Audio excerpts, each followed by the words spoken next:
తెలంగాణ క్రైస్తవులము. తెలంగాణ క్రైస్తవుల కోసం మీరు ప్రత్యేక చట్టాలు తీసుకురావాల్సిన అవసరం ఉంది.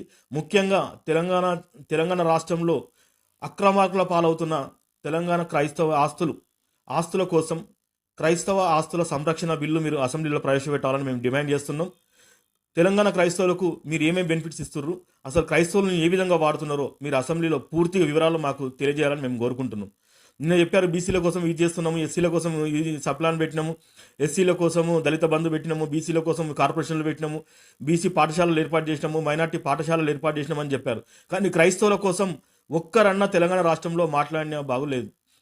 దయచేసి రాష్ట్ర ప్రభుత్వాలకు మేము విజ్ఞప్తి చేసేది ఏంటంటే, తెలంగాణ రాష్ట్రంలో క్రైస్తవ కార్పొరేషనే కాకుండా క్రైస్తవులకు ప్రత్యేకంగా ఒక మినిస్టర్ ఉండేలాగా మీరు మాకు బిల్లును ప్రవేశపెట్టాలి, ఏర్పాటు చేయాలి. క్రైస్తవులు ఏమేమి కోల్పోయారో అవన్నీ మీకు తెలుసు, కానీ మేము క్రైస్తవులం అయినందుకు మా పైన వివక్ష చూపిస్తారని మేము అనుకుంటున్నాము. క్రైస్తవుల కోసం రేపు సోమవారం అసెంబ్లీలో క్రైస్తవులకు మీరు చేసిన చట్టాలు, మీరు చేస్తున్న లాభాలు, అసలు ఏం చేస్తున్నారు మేళ్ళు, అది మీరు అసెంబ్లీలో ప్రస్తావించండి.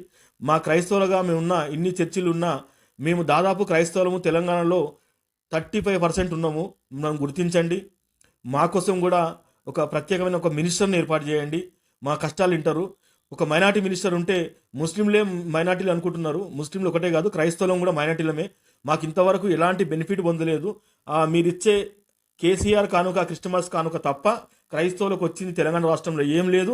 తెలంగాణ రాష్ట్రంలో ఉన్న క్రైస్తవులందరూ మీతోటి ఉన్నారు, కానీ క్రైస్తవులు ఉన్న లీడర్లలో అందరూ మీ దగ్గర ఉన్నోళ్ళు హై క్లాస్, అంటే పెద్ద సంఘాల పాస్టర్లు మాత్రమే, ఆ సంఘాలు మాత్రమే ఉన్నాయని మీరు అనుకుంటారు. కాదు, చాలామంది ఉన్నాం, చాలామంది క్రైస్తవులు ఉన్నాం, ఎన్నో బాధల్లో ఉన్నాం. సమాధులు పెట్టుకుందాం అంటే స్థలాలు లేవు, మాకు ఒక లీడర్ లేడు మాట్లాడడానికి.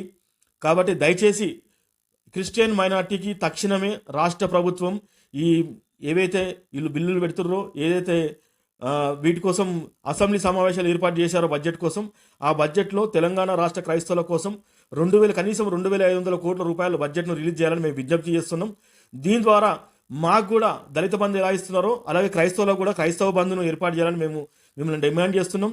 క్రైస్తవ బంధుతో పాటు క్రైస్తవులు చర్చిలు, సంఘాల మీద దాడి చేస్తున్న వారిపై కఠిన చర్యలు తీసుకోవాలి.